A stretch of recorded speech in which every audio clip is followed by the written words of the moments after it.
Who does this? Okay. Time to scrounge up some dinner. Hey y'all, welcome back to In the Kitchen with Baker Girl. Thank you, Jesus. It is another beautiful day to be in the kitchen. Now, a little backstory. When I opened the refrigerator, I thought I was finding a package of frozen vegetables that I can make a quick and easy chicken and rice soup. What I found was some little sad half-empty package.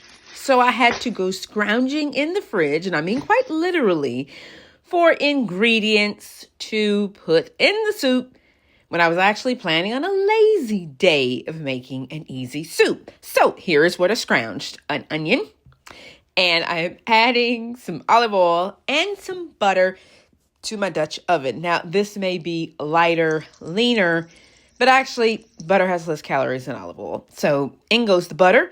In goes the diced onion. I actually used two medium diced onions. And then I found some celery that had tried to freeze. So I diced that up, tossed that in the pot. And I found a package of baby carrots. I just blitzed those up in the food processor because ain't nobody chopping up no baby carrots. The food processor makes it a lot easier.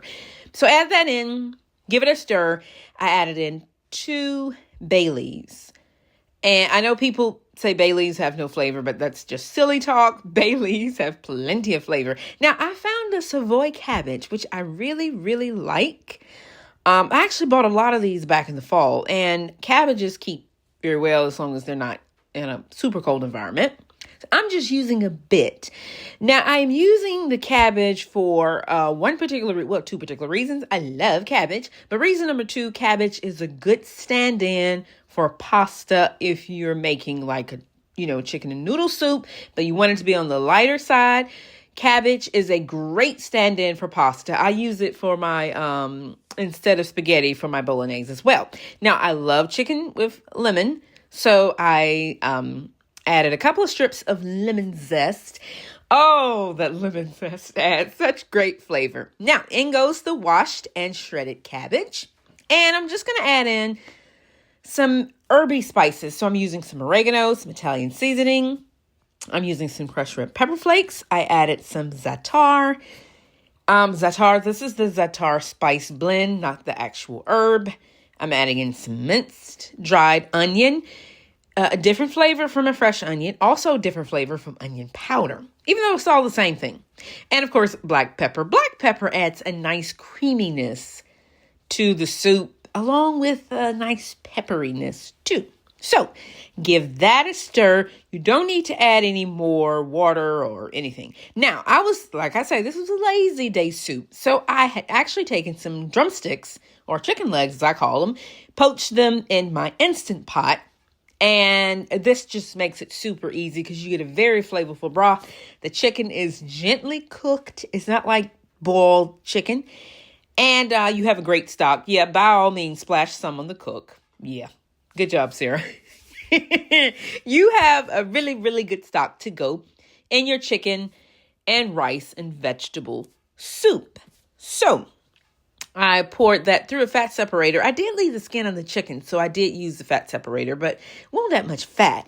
Now add the hot stock to the pot. Please never add cold liquids to anything that you're cooking. It just shocks your food. And yeah, not good. Now, this better than bouillon. I'm very skeptical better than bouillon. They say it's better than bouillon, but y'all, I'm going to try it out and see.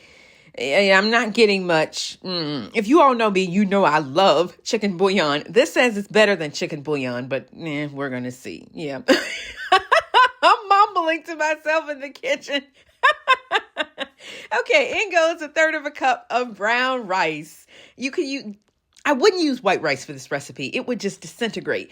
Brown rice is a little bit heartier. So put the lid on the pot, let the pot sleep for about 10-15 minutes while you shred the chicken off the bone.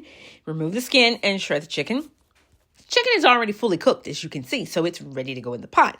So remove the lid and add the chicken to the pot. It smells good. It smells good. Now, the chicken is fully cooked, so you don't want to add this in too early. And I love that pop of color. I added in some frozen green peas. The package that I was aiming to use already had all this in it, minus the celery and the cabbage. So give it a taste. I don't like tasting things directly over food. In my opinion, that's rather rude. Even if it's my own food, step to the side. And sometimes you forget you're on camera, by the way. Have a taste. Yeah, I was not impressed with that better than bouillon. Y'all, I will be honest, wasn't impressed, not one tiny bit. So I actually had to add in some salt and some extra flavorings. Better than bouillon is not better than bouillon. I also made some homemade rye rolls to serve with this soup because even though I wanted to make it a little lighter, a little leaner, that doesn't mean I still can't have a hot buttered roll with my soup. So I hope you enjoyed this creamy chicken and rice lazy day soup. If you have, please give the recipe a try and give the video a thumbs up. Don't forget to like, follow, subscribe, and comment. And the good Lord willing, because it's soup season, I will see you guys again in another video. Take care, y'all. Bye.